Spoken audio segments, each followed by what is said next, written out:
संसारभरिबाट एकैसाथ गङ्गाबहादुर राणाको ब्लग हेरेर बस्नुहुने सम्पूर्ण दर्शक श्रोताहरूमा नमस्कार। यहाँले देख्न सक्नुहुन्छ ऐतिहासिक मन्दिर देख्न सक्नुहुन्छ साथीहरू। र यहाँ चाहिँ राजाको शालिग पनि रहेको छ, त्यहाँ मन्दिर छ, यस्तो छ। यहाँ चाहिँ पिल्लर रहेको छ, यहाँ चाहिँ शिलालेख छ, यहाँ देख्न सक्नुहुन्छ।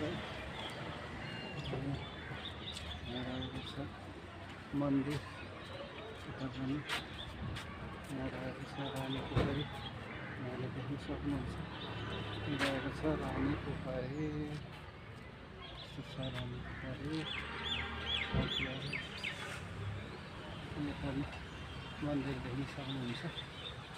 यस्तो मन्दिरहरू रहेको छ, मन्दिर है, ऐतिहासिक मन्दिर साथीहरू।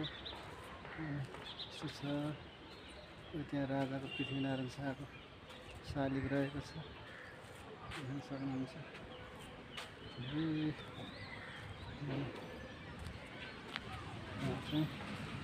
यहाँले देख्न सक्नुहुन्छ, रानी पोखरी देख्न सक्नुहुन्छ। रानी पोखरी रहेको छ, यो रानी पोखरी रहेको छ साथीहरू। यस्तो